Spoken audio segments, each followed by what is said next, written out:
generasi sebelumnya? Kalau misalnya iya, perbedaannya seperti apa? Kalau menurut saya pribadi itu justru berbeda, Kak. Kalau kita melihat sebelumnya ya, bahkan dari Bapak Ibu guru kita yang mungkin mengajar di sekolah, mereka menanamkan nasionalis itu memang harus, ya bagaimana kita menunjukkan kecintaan kita pada negara ini, bagaimana kita memberikan sesuatu kepada negara gitu. Sedangkan kalau anak-anak muda zaman sekarang adalah pendekatannya jauh lebih santai menurut Bapak. Dan yang aku rasakan juga seperti itu. Bagaimana kita berjuang untuk kemajuan bangsa itu, ya udah kita menjalani dengan secara santai. Kita lebih chill, kita lebih cheerful, bahkan informasi-informasi yang disampaikan dengan cara-cara yang lebih menarik dan lebih lucu itu jauh lebih sampai kepada generasi Z dibandingkan dengan ya secara formal kita harus seperti ini, kita harus seperti ini, seperti itu. Jauh lebih bisa diterima gitu. Oke, nah kalau pengalaman Kak Sinta sendiri di KNPI Buleleng ya, kalau kita boleh tahu, ada nggak sih mungkin contoh sederhana yang bisa dilakukan anak muda untuk menunjukkan kalau mereka masih memegang nilai-nilai Pancasila? Yang paling terlihat ya kalau kita ikut di organisasi itu toleransi sih, Kak. Jadi saat kita ketemu dengan teman yang mungkin berbeda keyakinan, mereka berasal dari suku yang berbeda, kita masih tetap bisa berbaur, kita masih tetap bisa untuk berkomunikasi dengan baik, saling menghargai dan lain sebagainya. Dan itu menunjukkan bahwa kita masih menerapkan nilai-nilai dari Pancasila itu sendiri. Oke, wah menarik nih teman Pro 2 obrolan kita sejauh ini ya. Ternyata menjaga nilai Pancasila itu nggak selalu harus lewat hal-hal yang besar. Justru dari kebiasaan sederhana sehari-hari, mulai dari menghargai perbedaan, terus juga kita bijak menggunakan media sosial, sampai peduli terhadap lingkungan sekitar. Semuanya itu bisa jadi bentuk nyata pengamalan Pancasila. Tapi tentu tantangan anak muda saat ini juga nggak sedikit ya. Oke, nanti kita balik lagi teman Pro 2, jadi jangan kemana-mana, dengerin terus obrolan pada hari ini. Bersiaplah untuk perjalanan yang belum pernah ada sebelumnya. Piala Dunia 2026 telah tiba. Dengan 48 tim terbaik dunia berjuang di 174 pertandingan epik tersebar di 3 negara yang penuh semangat. Dari stadion legendaris di Kanada, Amerika Serikat hingga Meksiko, setiap pertandingan akan menciptakan sejarah baru. Rasakan adrenalinnya saat para bintang dunia bersaing memperebutkan gelar paling diinginkan di planet ini. Piala Dunia 2026, the world is yours to make.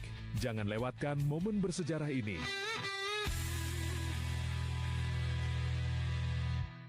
Di pagi yang sibuk ini, Budi sepertinya punya semua waktu di dunia. Tapi sebuah notifikasi kecil akan mengubah segalanya. Satu kecurangan pandang, satu detik yang sepertinya tidak penting. Fokusnya terbagi, bahaya mengintai. Astaga.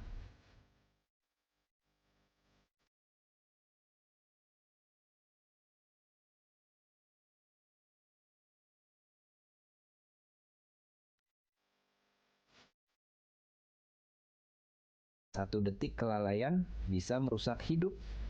HP bisa menunggu, tapi hidup tidak. Jangan biarkan HP mengendalikan hidupmu. Fokus saat berkendara, pulang dengan selamat. Jangan bermain HP saat berkendara. Halo teman-teman, kenalkan ini Cici, ikan kecil yang tinggal di sungai yang indah dan jernih ini. Bagi Cici dan teman-temannya, sungai ini adalah rumah terbaik untuk bermain setiap hari. Tapi lihat, tiba-tiba banyak benda aneh yang jatuh dari atas. Duh, apa itu ya? Sampah plastik mulai menutupi rumah Cici. Airnya jadi tidak segar lagi untuk bernapas. Teman-teman Cici mulai kesulitan mencari makan dan bermain karena tumpukan sampah ini. Aduh, kasihan Cici. Membuang sampah di sungai sangat berbahaya bagi mereka yang tinggal di sini. Sampah-sampah ini tidak bisa hilang sendiri dan akan terus merusak sungai kita. Cici tidak mau tinggal diam. Ia berenang ke tepi sungai untuk meminta bantuan. Di sana, Cici melihat teman-teman manusia yang belum sadar akan bahayanya sampah. Cici mencoba memberitahu mereka. Untungnya, anak-anak itu sadar dan mulai mengambil kembali sampahnya. Hebat, sekarang sungai sudah bersih kembali. Cici dan teman-temannya bisa bernapas lega. Ingat ya teman-teman, sungai bersih, hidup pun asri, jangan buang sampah di sungai. Berkendara butuh fokus penuh. Tapi, apakah kebiasaan ini membuat Anda lengah di jalan? Abu rokok sembarangan bisa mengganggu pengendara lain. Satu kecerahan panas di mata bisa berujung bencana. Saat konsentrasi terbagi, bahaya datang tanpa permisi. Sedikit kelalaian bisa berakibat fatal. Keselamatan adalah prioritas utama. Tunda keinginan itu sampai berhenti di tempat yang aman. Kendaralah dengan fokus demi keselamatan Anda dan semua pengguna jalan. Lihatlah teman-teman, alam kita sedang terluka karena sampah dan polusi. Tapi, apa yang bisa kita lakukan untuk membantunya? Dengan semangat dan kreativitas, mereka punya sebuah ide cemerlang untuk mengubah lingkungan mereka. Mereka mulai dari hal kecil, memilah sampah dan mendaur ulang barang bekas menjadi karya seni yang indah. Menanam pohon memberi kehidupan baru bagi alam. Setiap bibit yang ditanam menciptakan sejuknya untuk semua. Menghemat air dan listrik juga merupakan cara cinta kita terhadap bumi. Jangan biarkan mereka terbuang sia-sia. Lihat dampaknya. Tindakan kecil mereka membawa perubahan besar. Alam kembali ceria dan makhluk hidup pun bahagia. Mulai dari hal kecil, mulai dari diri sendiri, mari kita jaga alam dan lingkungan kita agar tetap lestari untuk masa depan. Pernahkah kamu merasa tisu terbuang begitu saja? Tahukah kamu, produksi tisu berdampak pada penebangan pohon dan penggunaan air yang banyak? Tapi tenang, ada cara mudah. Pertama, gunakan tisu secukupnya, cukup 1 lembar saja. Di rumah, ganti dengan lap kain atau handuk untuk lebih ramah lingkungan. Jika terpaksa pakai tisu, pilih yang terbuat dari bahan daur ulang. Dengan langkah kecil ini, kita ikut menjaga kelestarian alam. Bumi jadi lebih sehat, kita pun ikut senang. Yuk, mulai bijak gunakan tisu demi bumi kita. Jangan lupa like, share, dan subscribe ya. Bersiaplah untuk perjalanan yang belum pernah ada sebelumnya. Teman Pro 2, kamu masih mendengarkan obrolan pada hari ini bareng aku Ita Saputri, ada Kak Sinta juga dari KNPI Kabupaten Buleleng. Tadi kita sudah sempat bahas soal pentingnya Pancasila dan tantangan yang dihadapi anak muda saat ini. Nah, kalau menurut Kak Sinta sendiri ya, kan banyak tuh anak muda yang memang ingin menyuarakan isu-isu sosial. Gimana caranya supaya tetap kritis tapi tetap mengedepankan nilai-nilai Pancasila? Kalau menurutku ya Kak, saat ini kalau kita ingin menerapkan nilai-nilai Pancasila khususnya untuk menyebarluaskan ya kepada generasi-generasi yang lain, kepada teman-teman kita yang lain, bijak bermedia sosial itu sebenarnya sangat penting ya.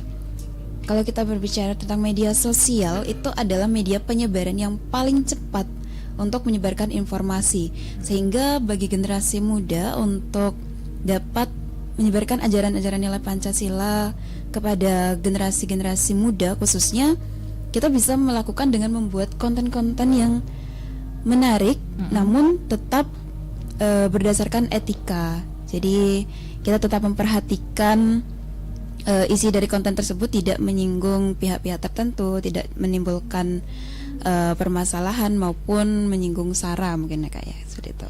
Oke, nah kalau ngomongin soal gotong royong, mungkin bentuk gotong royong seperti apa yang cocok dan dekat dengan kehidupan Gen Z saat ini?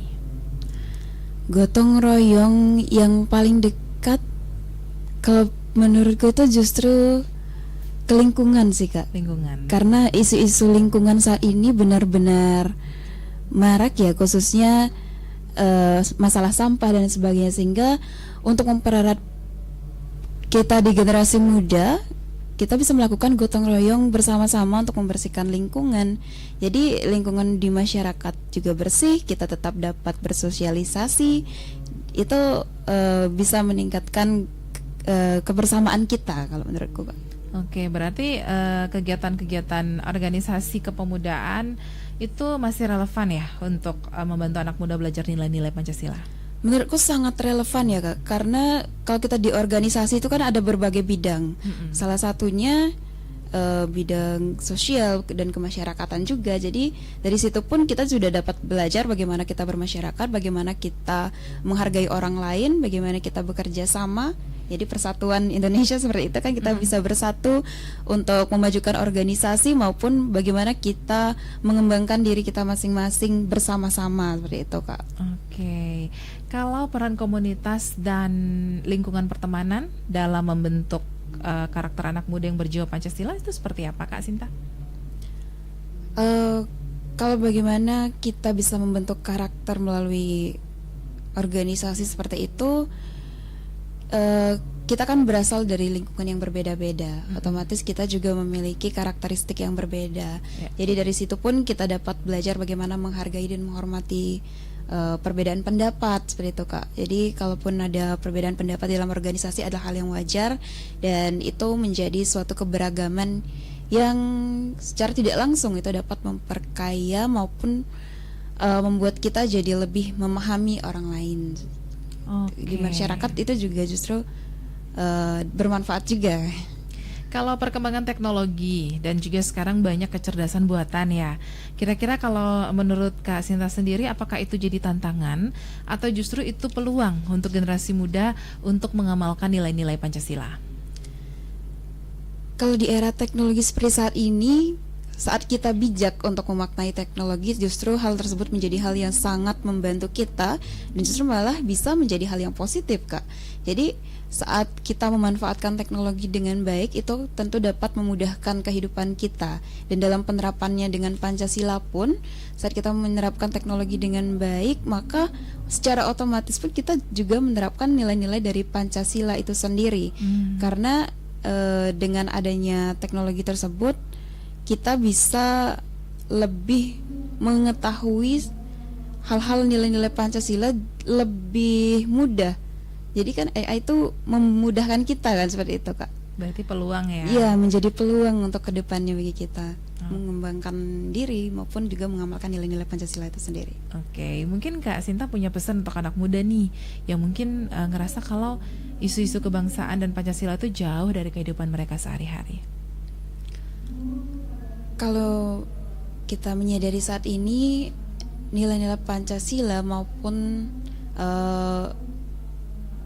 peran-peran kita dalam mengembangkan itu memang masih banyak yang justru jauh dari pemahaman itu sendiri. Kembali lagi karena sekarang media sosial benar-benar menyajikan berbagai informasi, teknologi juga semakin berkembang pesat. Penting bagi kita untuk terus mempelajari dan menggunakannya secara bijak. Jadi kita benar-benar harus mengetahui dulu dasar dari informasi tersebut benar atau tidaknya, baru kemudian kita menelan informasi itu, mengambil makna dari informasi tersebut sebelum kita langsung mengambilnya di awal. Justru hal tersebut akan membuat kita jadi terpancing kan, dan makin menjauh juga dari pengamalan nilai-nilai Pancasila itu sendiri. Oke, kita masuk ke pertanyaan teman Pro 2 di WhatsApp ya, di 081 139 91054. Ada Dinda di kawasan Singaraja yang bilang, Kak, kadang saya ngerasa pendapat saya itu beda sama teman-teman di media sosial. Gimana caranya tetap mempertahankan pendapat tapi tanpa menimbulkan konflik? Oke, kalau menurutku dalam berkomentar dan perbedaan pendapat itu pasti ada dalam kehidupan sehari-hari. Jangankan di media sosial, dalam kehidupan sehari dengan teman, keluarga dan sebagainya, perbedaan pendapat itu pasti ada. Tapi yang bisa kita lakukan adalah bagaimana penyampaian kita. Jadi saat kita akan menyampaikan suatu perbedaan pendapat, pemilihan kata, bagaimana kita menyusun alur dari apa yang ingin kita sampaikan tersebut, itu mungkin yang perlu kita perhatikan sehingga tidak menyinggung perasaan orang lain, tetap dapat diterima. Dan justru perbedaan pendapat ini membuka, bisa saja membuka peluang baru atau membuka jawaban baru atas permasalahan yang memang sedang didiskusikan gitu. Oke, terus ada Bagus di kawasan Seririt yang mau tanya, menurut Kak Sinta, apakah mengikuti kegiatan sosial atau organisasi bisa membantu meningkatkan rasa cinta tanah air? Kenapa? Kalau menurutku bisa, Kak, karena dalam berorganisasi kita kan punya visi dan misi juga, yang pastinya selama organisasi itu memang adalah organisasi yang memiliki tujuan yang jelas untuk mengembangkan diri dan mengajarkan nilai-nilai bagaimana kita menghargai orang lain, menghormati orang lain. itu secara tidak langsung kita menerapkan nilai Pancasila. Seperti yang saya sampaikan tadi, kita ikut organisasi. Contoh saja misalnya kita ikut organisasi mahasiswa Hindu, kita juga tetap berkolaborasi dengan organisasi dari umat lainnya. Jadi itu adalah bentuk toleransi kita dalam berorganisasi. Kita juga dapat membuka peluang baru, kerjasama baru, dan itu secara tidak langsung memberikan benefit bagi kita dan juga bagi ya kemajuan bangsa juga mungkin ya, karena kita menerapkan nilai toleransi itu sendiri. Gitu. Oke, satu pertanyaan lagi. Selamat pagi untuk Nita yang mau tanya. Kalau kita melihat banyaknya pengaruh budaya luar saat ini, bagaimana caranya supaya anak muda tetap bangga dengan budaya dan identitas bangsa sendiri? Oke, benar banget sih kalau sekarang ini kita lihat di ya kembali lagi ke sosial media ya Kak. Budaya luar itu memang sangat mempengaruhi kita di dalam berbagai lini kehidupan, entah itu dari musik, kebudayaan, cara berpakaian dan lain sebagainya, itu memang sudah masuk ke negara kita dan menjadi tren-tren yang cukup menarik juga bagi generasi muda. Jadi bagaimana cara kita agar kebudayaan kita tetap menarik, itu kita bisa tetap memanfaatkan media sosial juga Kak. Kita bisa membuat konten-konten yang menarik, kita tetap bisa membuat suatu media pengenalan kebudayaan. Misalnya kita bikin video TikTok tentang budaya kita. Ya, kita bikin dengan cara yang lebih menarik, kita bikin tren-tren yang justru menarik anak muda sehingga mereka akan tertarik untuk melihat, oh ternyata kebudayaan di negara kita ini nggak kalah bagusnya dengan yang lain, nggak kalah kerennya juga kayak gitu. Media penyampaian gitu ya. Iya, betul banget. Oke, satu pertanyaan terakhir ternyata ada lagi dari Raka di Tejekule. Sekarang kan banyak anak muda yang lebih aktif menyuarakan isu-isu global, mulai dari lingkungan, terus juga kesehatan mental sampai kemanusiaan. Menurut Kak Sinta, bagaimana caranya supaya tetap peduli dengan isu global tanpa melupakan tanggung jawab sebagai warga negara Indonesia dan nilai-nilai Pancasila? Isu-isu global saat ini memang banyak menjadi sorotan dan justru mungkin dianggap jauh lebih menarik ya daripada isu-isu di negara sendiri. Jadi untuk menghadapi hal tersebut ya kita mulai dari diri kita sendiri. Selain kita memang memperhatikan permasalahan-permasalahan secara mengglobal, kita tetap perlu memperhatikan di lingkungan sekitar kita. Kita perlu aware juga apa sebenarnya yang terjadi di kehidupan sekitar kita. Jangan deh dulu ke negara, mungkin di lingkungan-lingkungan sekitar kita, di bermasyarakat aja dulu kita lihat gimana perkembangannya, gimana permasalahan-permasalahan yang ada, itu yang mungkin bisa kita suarakan. Jadi ya kembali ke pemerintahan kita kan juga tidak bisa secara menyeluruh untuk melihatnya. Jadi kitalah yang berfungsi untuk menyuarakan permasalahan-permasalahan yang ada di lingkungan sekitar kita. Tetap aware aja sih menurutku. Oke, wah gak kerasa waktunya sedikit lagi. Mungkin yang terakhir yang ingin Kak Sinta sampaikan untuk teman Pro 2 pagi hari ini. Oke, jadi kalau kita berbicara tentang Pancasila, ini masih sangat relevan sekali bagi kita generasi muda khususnya. Jadi jangan pernah malu untuk menerapkan Pancasila karena itu memang dasar negara kita. Tetap bijak dalam bermedia sosial, tetap berupaya untuk memberikan informasi-informasi yang valid, dan juga menjaga toleransi kita sebagai warga negara Indonesia.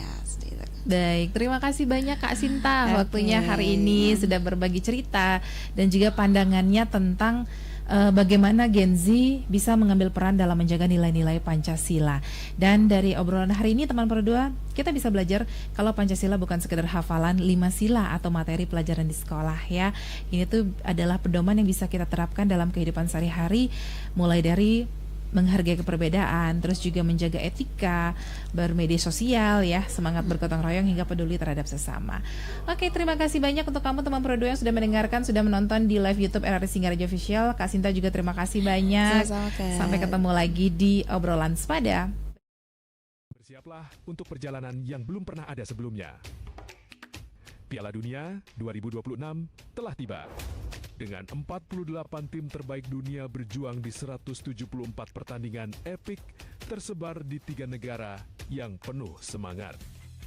Dari stadion legendaris di Kanada, Amerika Serikat hingga Meksiko, setiap pertandingan akan menciptakan sejarah baru. Rasakan adrenalinnya saat para bintang dunia bersaing memperebutkan gelar paling diinginkan di planet ini. Piala Dunia 2026, the world is yours to make. Jangan lewatkan momen bersejarah ini.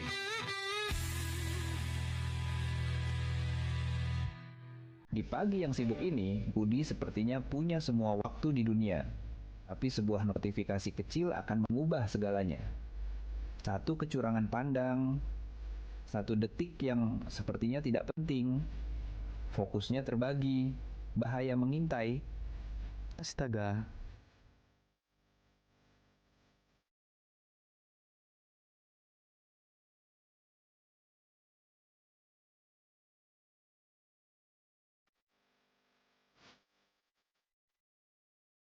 Satu detik kelalaian bisa merusak hidup. HP bisa menunggu, tapi hidup tidak. Jangan biarkan HP mengendalikan hidupmu. Fokus saat berkendara, pulang dengan selamat. Jangan bermain HP saat berkendara.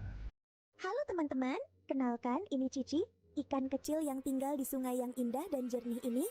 Bagi Cici dan teman-temannya, sungai ini adalah rumah terbaik untuk bermain setiap hari. Tapi lihat, tiba-tiba banyak benda aneh yang jatuh dari atas. Duh, apa itu ya? Sampah plastik mulai menutupi rumah Cici. Airnya jadi tidak segar lagi untuk bernapas. Teman-teman Cici mulai kesulitan